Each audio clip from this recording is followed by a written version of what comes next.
Yes, well, I'm Kim, and thank you so much for inviting me to this talk. I really appreciate it. This is a very important topic about our relationships between both the family caregiver and the person with the chronic illness.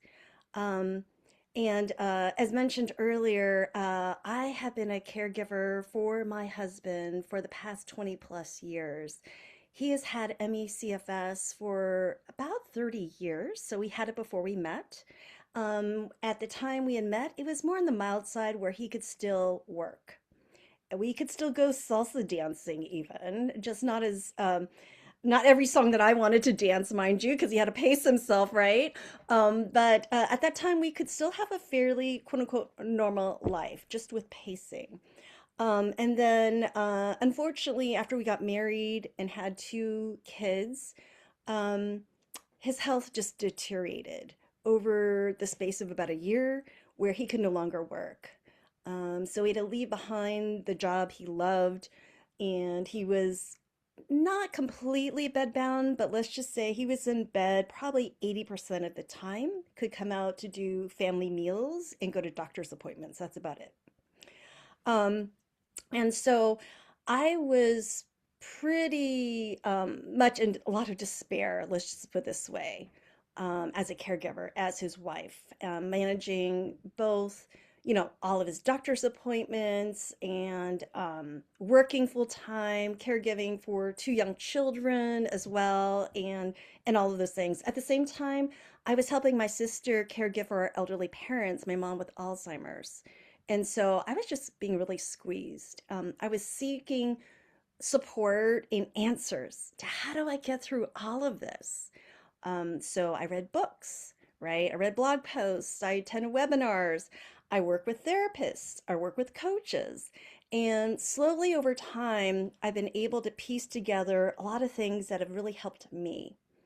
I also want to mention and pay tribute to my mentor who has ME/CFS herself. And she's a Zen priest. And so I started also Zen training with her. And so that has also been pivotal to how I'm able to approach life and be calm, centered, and able to serve. So I started a support group. It was a spinoff of another support group with ME Action. And it was a support group for partner caregivers of people with these debilitating type of illnesses.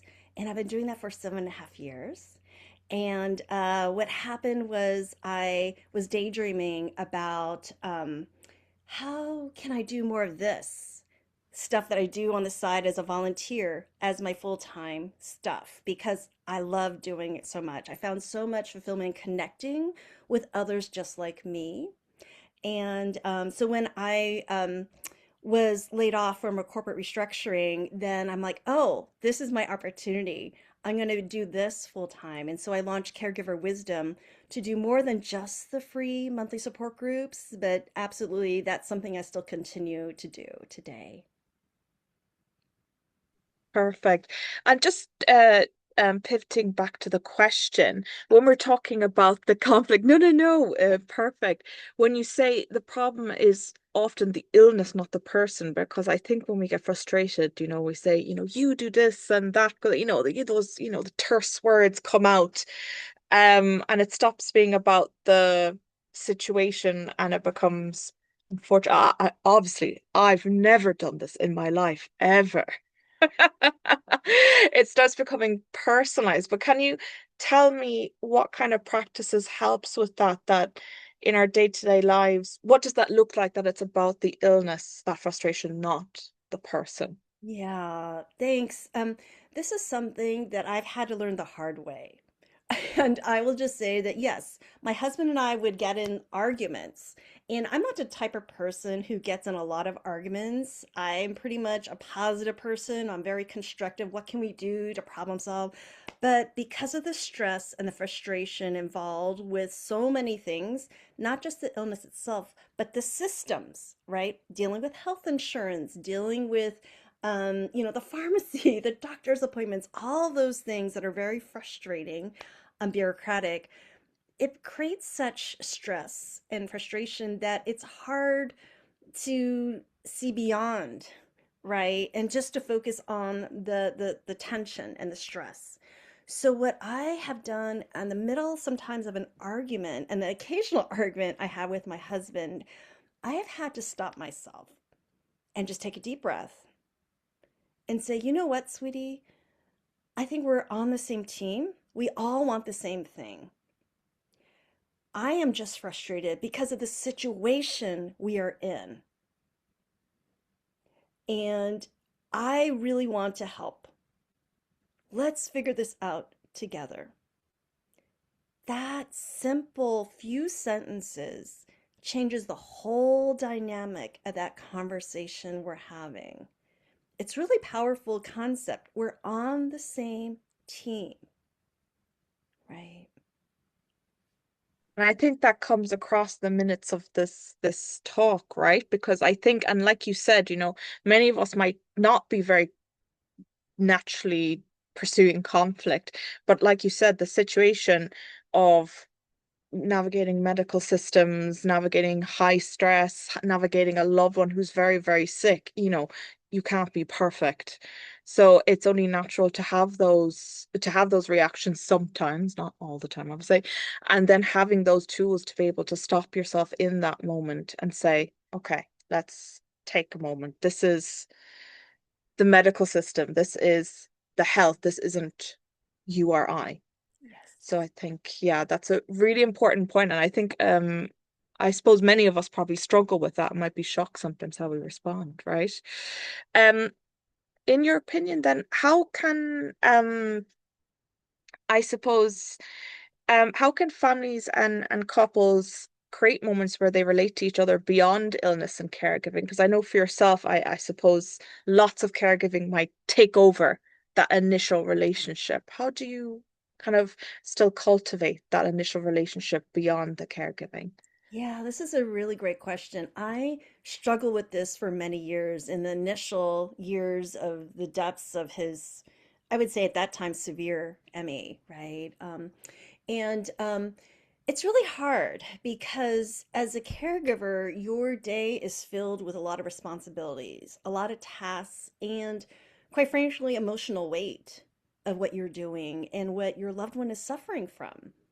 And I can only imagine for my husband and for some of you who suffer and have this illness, how your days are filled with just stress and wishing this is not the situation, and just quite frankly physical pain and cognitive fog, brain fog, which I know my husband experiences.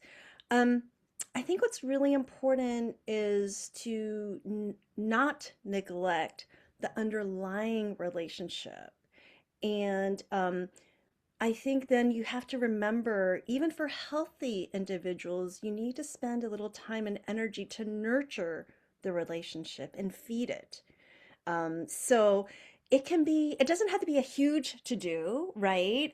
It can be as simple as having a daily ritual. So for us, in my situation with my husband and I, it's at nighttime before we go to bed or before we go to sleep, we're in bed and we snuggle and just for a few minutes and then we say, I love you. It's as simple as that, right? In other cases, it might be like trying to figure out what is a shared interest or hobby that you may have had before the illness. If it's something, there might be something like, for example, my husband and I, we used to enjoy going out and trying new restaurants.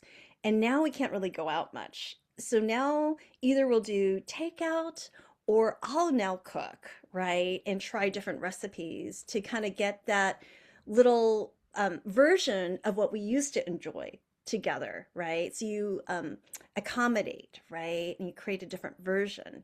The other thing I recommend and suggest is maybe find a new shared interest that you can do together.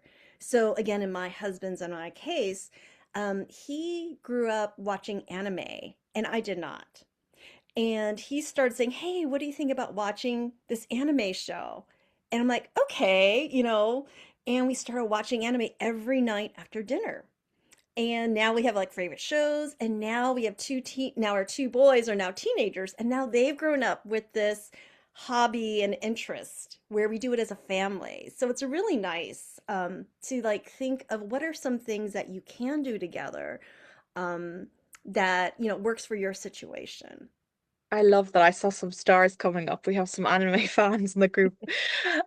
This might be a tricky question to ask, and not specifics maybe from your groups. Is there anything that a care receiver can do? And I know this is definitely within the spectrum of how unwell they are, um, to to also help cultivate that relationship. Because I think we previously talked about the agency from the care receiver often feels stripped away.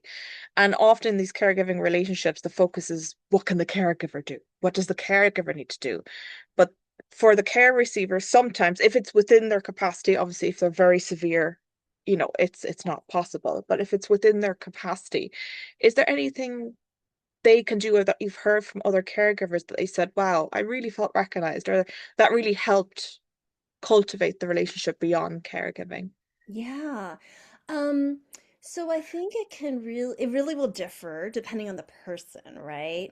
And what I suggest thinking about is if you're thinking about feeding a relationship, I go back to what is one small daily ritual that you can do? And I call it ritual because it has this you could call it a practice, you can call it a habit, but ritual has this ring to it that sounds so special and loving, right, to me. And so I think of it as just like my husband and I always say, I love you before we go to sleep. It can be as simple as a text message in the middle of the day or in the morning, right? Depending again on your ability level. It could be a sticky note where you write something, right? It could be so many different things. It really depends on your situation. It could, if you're physically able to, it may be just a simple hug or greet. I know that when I spoke to caregivers and at kind of crowdsource ideas on how um, so last November, I wrote a series of blog posts and on for Caregiver Appreciation Month, and I crowdsourced and asked, "How would you like to feel appreciation, right, and recognition from the person that you care for?" And I actually have a blog post on it, and um, it really um, it really sparked some conversations I understand between the family caregiver and their person that they love. And they then responded back to me and said, oh, just a text message, or maybe creating a little arts and crafts if they're able to, or it's just a simple, I love you, right? Yeah, powerful words. No, that's so, so true. So, and again, that brings back agency and also appreciation for the caregiver as well. Absolutely. Um, and I think so. We've actually answered a lot of questions there. Very thorough. Oh, I should mention also that there is Yeah, a blog post on my website that lists a yeah. lot of ideas. So if anyone's interested, you could go to caregiverwisdom.net and look at blog posts. Yeah, fantastic. Yeah, absolutely. I've read through them myself. They're very good. So another interesting one is, you see this buzzword about boundaries a lot online, but they're actually, when it boils down to it, it's actually very, very important, right? How do you define those boundaries between caregiver, care recipient versus the original relationship? Would you say it's fluent, or is there kind of a shift gear of I'm caregiving now, now I'm wife, sibling, friend? Like how does that Great work? question. So I will answer it in an interesting way, perhaps. So I used to think that I had to switch on and switch off, right? And like, oh, I'm a caregiver now, and then later, like, oh, now I can be lovey-dovey wife or whatever, or partner, right? And as I have lived life and as I've worked with my Zen teacher, we talk about non-duality. It's not either this or that. It's I am both a wife and a partner and a caregiver at the same time. So when I am on the, like yesterday, when I'm on the phone making a doctor's appointment for my husband, sure, I'm his caregiver.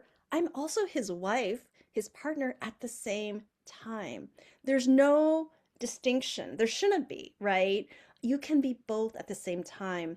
I also wanted to bring up this concept of non-duality in the sense that um, the topic that resonates so much with people that I work with and support is this idea of ambiguous loss. And this is a type of unique grief that people experience even though your loved one is still there. In the case of the caregiver, it may also be for the person with a chronic illness, a sense of loss and grief, even though you're still alive. But it's this ongoing loss, right? That's very complex and difficult to manage. Um, so we talk about really in addressing ambiguous losses, ideas you can have grief and joy at the same time. They're not mutually exclusive as you live life. Life is a little bit more complex, right? So, to answer your question again, I think you can be both the caregiver and the loved one at the same time and feel good about it. Okay, okay. And we've some great comments coming in. Lots of anime fans here saying they'd love a list of your favorite anime shows Oh, that you yeah. watch with your family. Oh, yeah. Um, Paul says, I like to balance providing support and enabling agency. For example, I let my beloved know I will be bringing her a specific meal for supper at a specific time. And I also tell her I can make her something different, like this option or that option, or bring it at a different time if she wishes. So that's great, giving all these different choices, which is really beautiful. Yes, I Um, appreciate that. Thank you. yeah. In terms of kind of you were saying melding that identity together, how does it navigate? And maybe there is no perfection in it, in the sense of some days, you need to caregive. Maybe someone needs help showering or someone needs to be brought to the hospital, but you're having a fight with a friend or you have emotional needs. Is it really just that case of you've got to put that at the back burner, or you can talk to that person on the way, or is it really just there is, as much as it's melded, there's always kind of that compromise? I guess that's with any relationship, right? It's just a unique setting with the caregiving dynamic. Yeah, it's interesting. Uh, I as you were Sorry, talking, it's a difficult no. question. Well, I was trying to figure out how to explain my approach, and I guess the best way to explain it, and I'm keeping going back to my Zen training because it's so close to me, and that's how I deal with life. And just so for those of you who know, so Zen does fall under the bucket of Buddhism, and I don't see it as a religion. It's more of a philosophy, it's more of a way of life, a more of a way of seeing how to live your life. And it's been so instrumental for me. And in the sense that, and the reason I bring it up is because I was just talking to my Zen teacher who has MECFS herself about this topic, about how am I living my life? And it's really taking it one moment at a time and being present. And it's really about, okay, what needs to be done now? What is the best use of my time and energy? And the best way to be able to answer this question is to practice being grounded. And I know we talked about doing some breathing, hara breathing and deep belly breathing exercises to help everyone experience that. But that's something that's been super fundamental and foundational. When I do these type of breathing, and it helps strengthen my resilience. So then I can be so grounded and centered that I can be the best version of me and I can know what is the best use of my time and energy at any given moment, no matter what life throws out for me, that I can know how to respond in a grounded and centered way. So I really encourage everyone to try to invest that time and energy to be grounded because then you're the best person you can be to respond, whether you're the caregiver or the person with the chronic illness. Yes, I think that's really, really poignant where you said just deal with the moment at hand. And like I said, that is so significant for both the care recipient and the caregiver. You mentioned breathing practices. Yeah. Is that something you incorporate to manage? I suppose, the different parts of your life. Yes, yes, yes. Thanks for asking. Yes, and it's so fundamental and important in grounding myself to meet the day, to meet what needs to be done in my day-to-day life, both as a caregiver and as a mom and at work and in every aspect, right? If you're open to it, I'd love to share what that might look like and to lead people through that exercise so they can experience it for themselves. And Yes, absolutely. okay, great. Some of you may have gone through this exercise with me before, but I think a lot of you have not. So what I'd like to do is encourage you, if you are sitting, to sit up straight and put your feet on the ground, like at a 90-degree angle. So you're sitting up straight with good posture if you are able to. And so I'm going to encourage you to breathe slower. So the first step is to do slow breathing. So if you can follow my finger as I am moving it up and down, I'm going to ask you to take a inhale and exhale. Okay. What it is I want you to also, well, sorry, I'm going to make it a little bit more complicated for interest of time and kind of speed run this lesson, right? Given our limited time, I'm also going to ask you to focus on a long exhale. So we're going to slow down our breath and simultaneously focus on a long exhale. So if you follow my finger, you're going to inhale when I go like this, and you're going to exhale. So you're going to inhale and then you're going to exhale like that. Okay, so we're going to start there. So I'll just do this maybe 5 times. Okay, inhale, exhale,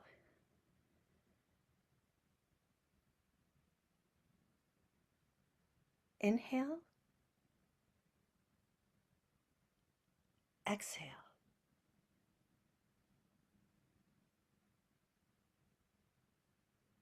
inhale,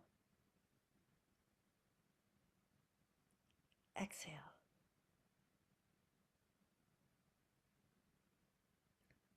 inhale, exhale. So that's the first part, slowing down your breath and focusing on a long exhale. The second part of this is breathing from our hara, which is 2 inches below your belly button. And so this is your physical center of your body, actually. And it's pretty much like you hear about core exercises, right? So this is you're really focusing your breathing on the core of your body.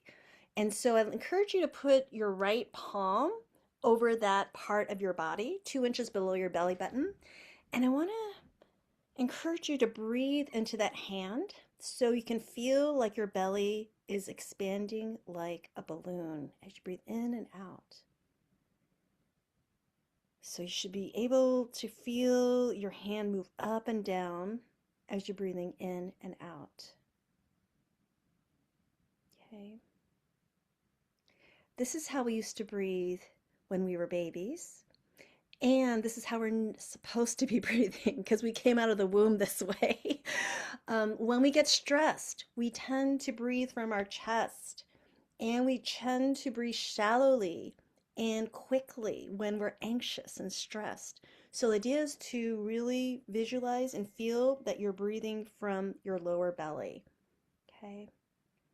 So like to do that exercise by having you follow my finger again, but now feel your hand go up and down from your lower belly, your hara.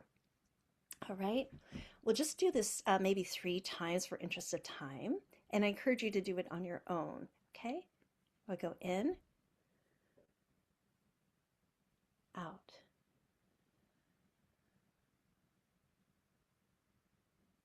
in,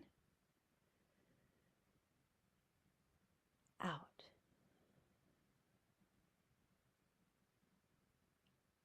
in,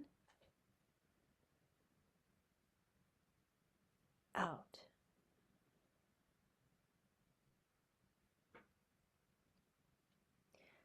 So I'd like to encourage you all to try doing that in the morning. Perhaps right when you wake up. You can even do it in bed if you're not sitting up. And this deep belly breathing or hara breathing um, um, is really something that has actually been studied. And so now medical professionals and scientists, researchers have said that this is a really restorative way to calm your body down.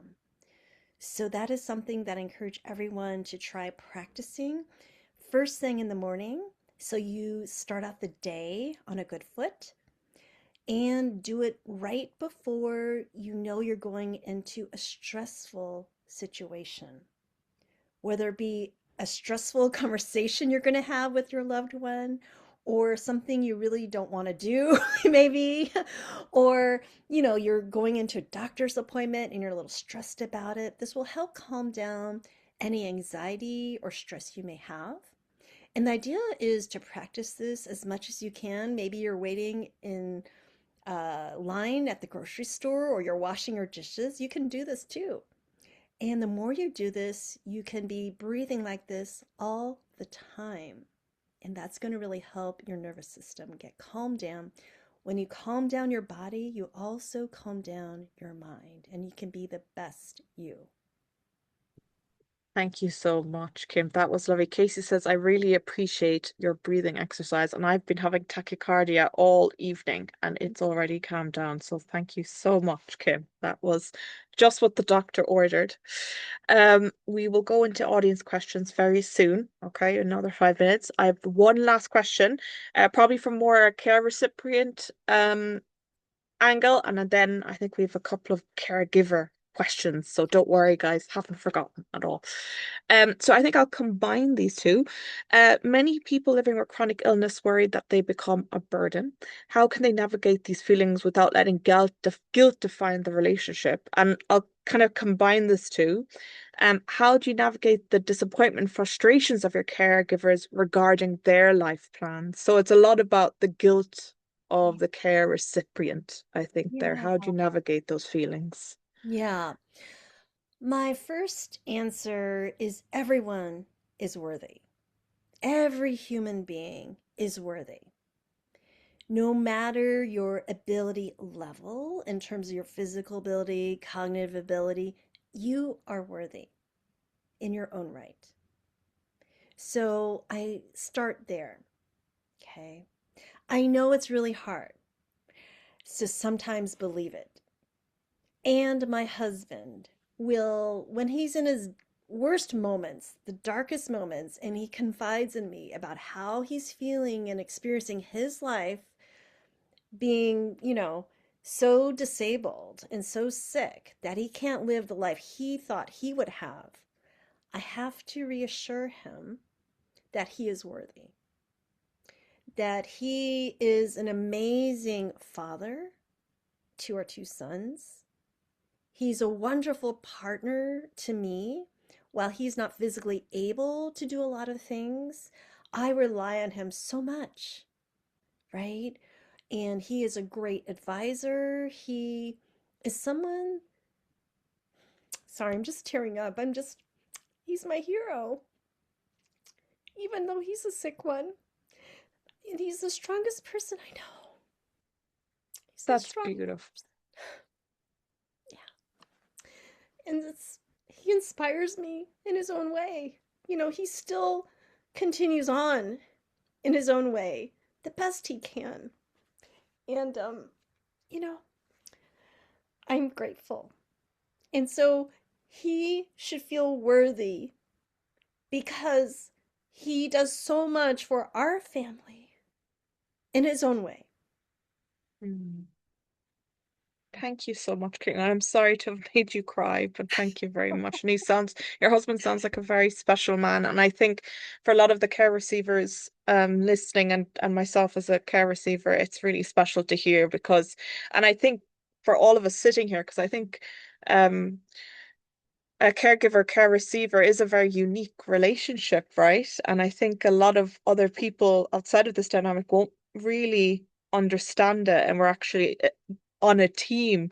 So I think that's why, we were very kind of eager to have us together in this talk, and kind of hear from each other, because there is that kind of special bond and almost kind of similar feelings, like you said, ambiguous loss, feelings of like what's happening next and frustration and things like that, but also kind of that deep love and admiration underneath that as well. So that I think is really beautiful. And I think care receivers often worry about that. So I know a lot of people will um, feel very special hearing that from you, and obviously want to meet your husband as well. It sounds like an amazing man.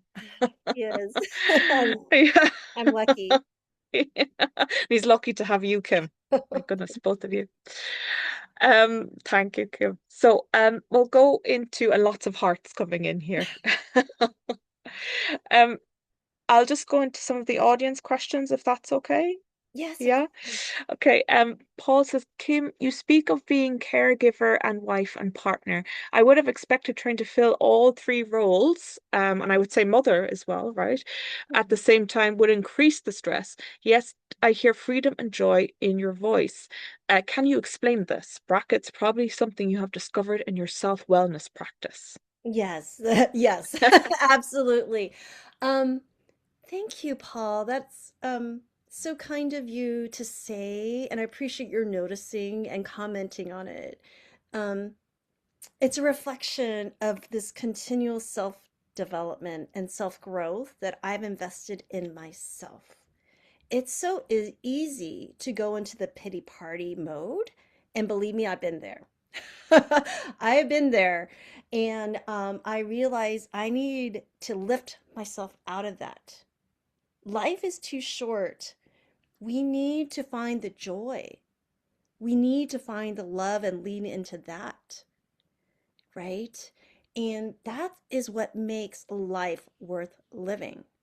When we are connected with ourselves, when we're connected to our loved ones, when we're connected to others in community, like here, the NURA community, the caregiver wisdom community, that to me is what makes life worth living. So I have leaned into finding over the past 20 years, finding all these different kinds of practices and lessons and adding to my I was gonna say ammunition, but that's not a good my list of care practices, self-care practices, you could say, investing in myself, self-development, so I can be joyful for myself and for my family. Thank you, Kim. Sophie asked, any suggestions for recovering from or how to prevent compassion fatigue? Very good question. Oh, yes. I I've been through that too. I went through that phase as well. Thank you for that question. Um, so compassion fatigue, it's interesting. Um, there is actually something, so there's this, one of the people that I have studied from is Dr. Kristen Neff. Now, she is an author and a researcher and a teacher of self-compassion practices. And I highly recommend you look into her work. She has written books. I've attended her workshops, and I actually incorporate a lot of the lessons she teaches into my own group course and oftentimes the free support group, monthly support group meetings I lead. So, self compassion, we talk about having compassion for ourselves and treating ourselves as a good friend. And I would say that it's not compassion fatigue. Compassion is being with suffering and being kind to yourself, right? What you're talking about is a fatigue of just overwork and overdoing it. So the first thing is to give yourself self-compassion and be kind to yourself and know that you're going through a really difficult time, acknowledging that. The second thing is to figure out what can you delegate? Do you have to do everything personally yourself? Now, I still have a hard time with this, and over time, I've learned to delegate. Luckily, our boys are now older. Then now I can delegate, hey, we have one of my sons does my husband's meds and does the pill sorting every Sunday for the week, fills all the pill boxes. And I used to have to do all of that. So now we taught him, and now it's his responsibility to do that. As just an example. Now, you may not have a teenage son to do that, but this is just an example of things that you can brainstorm and think about how can I delegate what needs to be done so you don't have to do it all. In some cases, I've hired people to help, or I've instead of doing all the cooking, there are meal prep services, or there's so many different things that can be helpful. I tend to try to do everything myself at first. And now my husband, my lovely husband, is questioning me. Kim, do you really have to do that? Can someone else do this, or can you guide someone else to do this? You don't have to do it all. And so I really appreciate that he has recognized that I have a lot on my plate, and he is always kind of pushing me to say, do you really need to do that yourself?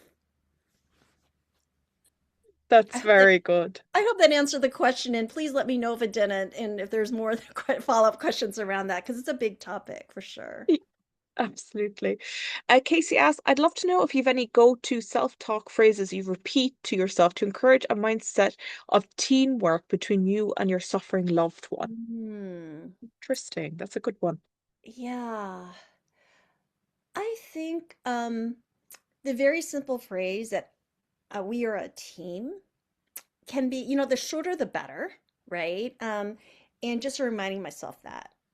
And we are a team would be a very simple thing. I think also when I say we are a team, it means that we are both doing some work, meaning that my loved one has agency. And so another example is going to doctor's appointments. So what I like to do is I like to prepare for them in advance. So even if I'm the one scheduling it and I'm the one driving him and I'm the one there taking notes, even the night before or even the morning of as we were driving to the doctor's appointment, I talk to my husband. I say, "Oh, what is our agenda? What do we want to get out of this appointment today? What are our top priorities? What are the questions you might have? I have questions. I want to hear what are your questions because he is the patient. He's the one, right? And give him agency. I may have all these questions about research studies I've read and stuff, but I want him to be able to get his questions answered first. That's the priority. And then I can help make sure those questions get answered. If that makes so that's an example of teamwork, right? And he's having agency and he's participating too. That's really great advice. And lots of thumbs up coming there from lots of people. Sophie asked, we talked a bit about care receiver guilt before. Do you have any insights into the caregiver's guilt and how you can support yourself, e.g., feeling guilty about setting new boundaries? That's a very good point. Oh, that's a Yeah. really good question. Thank you. Yeah. I actually have the same response. You are worthy too. So, self worth is so important. I worked with a life coach to work on my self worth because I was so used to just giving all the time, whether it be at my paid job, as a mom, as a caregiver, and I was giving constantly because that was just kind of my personality. That's how I was brought up, and to constantly give. But then I was getting bogged down because then I was responsible for doing so much for everyone else and caregiving for them in an emotional way too, right? And I felt responsible for other people's well being, but I wasn't taking care of myself. So, I really think having a sense of self-worth for the caregiver is also super important. You are worthy too, so you need to make sure that you are in a good place. So when you set boundaries, it's about what are my needs and how can I make sure that I'm able to protect myself so I don't get burned out? Because I've been there too, right? And you can do both. You can be a great caregiver and set boundaries and not burn out. I just want to reassure you, it is possible. I'm living proof. Exactly, because the caregiver has to be healthy too and have their own life too. Absolutely. Does anyone want to directly ask him? And I'm sorry, I realize we're grilling you with No, fascinating no, not insights at here. all. Does anyone want to directly ask and not write? I just want to give that option before I jump in and drill. Okay, I will ask a question. Kim, I'm wondering, in your group sessions, have you met many sort of, and this is, I'm selfishly from my own perspective, met many caregivers that are parents and their adult child has had to come on with ME/CFS, for example. I'm just wondering what kind of themes are coming up, and also Mm. how to, for myself, and I wonder if it came up for other people, I suppose navigating the resentment of, I suppose, the retirement years plans being sort Oh, of yes. destroyed. Yes, yes. No, that has come up many times actually, and I totally get it. Yeah. Yeah. Well, I would say, let's see, let me collect my thoughts. There's a couple of thoughts that crossed my mind as you were talking. Um, the first thing is again, the first part of your question is about the partnership. So I actually asked a friend of mine who's in that very situation what advice I she would give, and my friend Denise, who actually leads another support group for ME and long COVID caregivers, she said that it was very important for her as she was caregiving for her two sons who had experienced ME at school age and now young adults, that she made sure that they have agency and that they learn life skills too. Because unfortunately, someday she will pass away, right? And they need to learn how to get on in the world, right? And so they learn how to advocate for themselves in doctor's appointments, for example. So she helped coach them, and now she lets them drive with the doctor's appointments again, and she's there as a supporter. So that's the first part. When you talk about caregivers with adult children, if that is possible, that is one thing that I wanted to recommend. The second part of it is, yeah, I have had several um, family caregivers where they feel like, oh my gosh, I can't retire now. So, one of the things that I have found helpful with my own journey is because I also am restricted in my ability to travel and lead my life how I had imagined I would be leading it, right? So, it's very similar. Um, there's this thing called non-attachment in again Zen. And the idea is we often attach to things that cause our own suffering. So I'll give you an example. We may attach to this idea of, oh, I want to be free and travel because now, oh, I'm supposed to be in my retirement years, or maybe in my case, I'm the partner caregiver. I see all my friends on Facebook or Instagram or social media going on fancy European vacations, and I can't do that, right? And so you can feel this attachment to something you want, but you are causing your own suffering because you're so attached to something you can't have that you, again, you're causing your own suffering. So the idea is you can want something, acknowledge it, but the idea is not to come so attached to it, especially when it's something you can't have, that you cause your own suffering. I hope that makes sense. So you may also, one thing I also advise and um, suggest that people think about, well, if I can't do that, what is another version of that thing that I want to do, that I can do? So we talk about needs. So we may have a need for being able to do something fun or something unique and change up our usual everyday life. That's usually why people travel, right? So if I can't go travel to Europe, what can I do? Can I take a small trip like locally? Can I go on a day trip? Or can I just go to this neighborhood that's in my city and just spend a few hours there and explore a neighborhood that I've never really checked out before and get that sense of doing traveling abroad, but it's in my backyard. Lots of times there's a lot of discoveries and joys to be had that are very simple and very achievable that we kind of don't even recognize. For me, I love being in my garden. I find such joy in my garden. I don't have to go anywhere. It's just in my own backyard that I'm feeling a sense of joy and discovery, as an example. I think it's amazing, and I think you have an amazing strength of mind, which is fantastic because I think navigating that with some family members, if I said that to them, they might say, "Oh, really?" But certainly that is a very, very, very good point, and I think that's very much how we all have to navigate. Paul said, I like to look for understand the desire under the desire. Very good point. So I might want to travel, and there might be something under which is fueling my desire to travel, and something under might be easier to do in a different creative way. That's a very good point, and that's what you're saying. Absolutely. Very good. Um, Kim, you have given us so many insights into what is, like I said, a very, very unique relationship.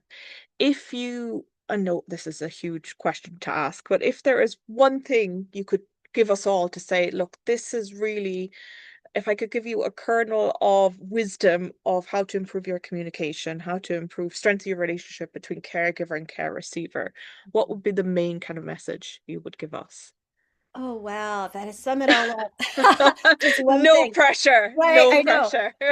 Well, it's challenging to sum it up into one thing. And I was thinking about this actually last night. Um, and I'll just say first that I've gathered all these different practices again, and there's so many different lessons to be learned in my own self-development journey that has brought me to where I am today. And so I love to share them. And if I had to boil it down to just one critical thing, it goes down to making sure that you are taking care of yourself. And it is about caregiving can be a self-development journey. And it is actually huge potential for personal growth. It has been for me. And so, in looking at all the challenges we face, that I have grown so much as a person. And I'm a stronger person for it, for both myself and for my loved ones in my life. And investing in your own self development, your own being, is critical to be able to have that resilience, right? And to be able to be so grounded and to be able to still experience joy, to have that mindset, right? It is so important because when you are able to strengthen your own resilience, to be able to be more centered and grounded, to be more joyful, it affects everyone in your life. You can be the best caregiver, you can be the best partner, you can be the best parent, whatever your relationship is. And you bring this sense of groundedness and joy to the lives of everyone in your family. I think, Kim, especially with the amount of, when you've told me the amount of caregiving you had simultaneously at one point in your life, your resilience is astronomical, and your strength of mind in terms of finding joy is inspirational. So I think there's a lot to learn from you. I absolutely agree with that. And I think Sophie has a brilliant question, which leads us on to our final thing we want to ask is, I read that you run free monthly support groups, Corinne. Could you talk about how these run and how to sign up? So can you tell us how, if we want to work with you, what Yeah. can we do? Where can we find you? Oh, thank you so much for asking. So I do continue to lead a free monthly support group, and if you go to caregiverwisdom.net, that's my website, and you can find out information about everything that I do there. If you sign up for my email newsletter, and I can send a link to you to send out to everyone as well. But you'll also find it on my website.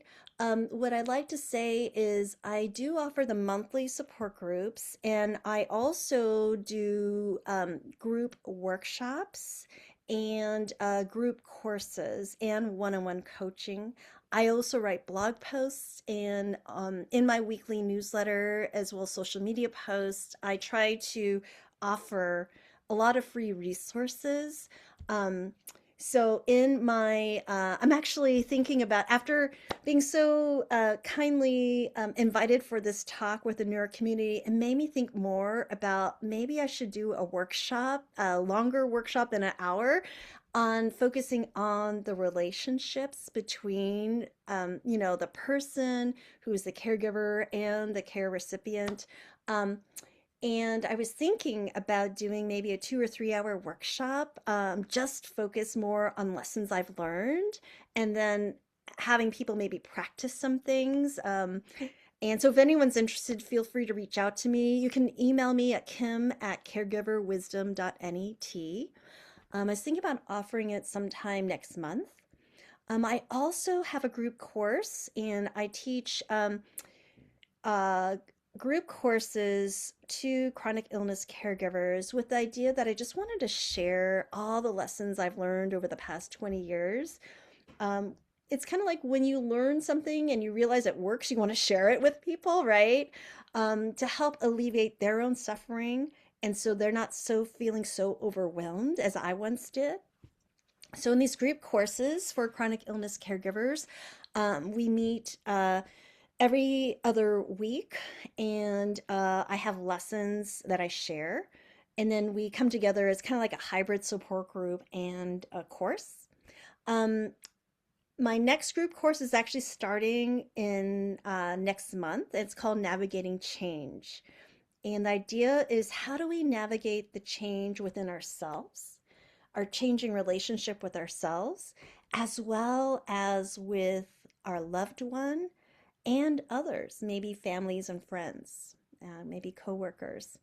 And so navigating change is something that we all need to do, but sometimes we don't know how to do it gracefully and effectively.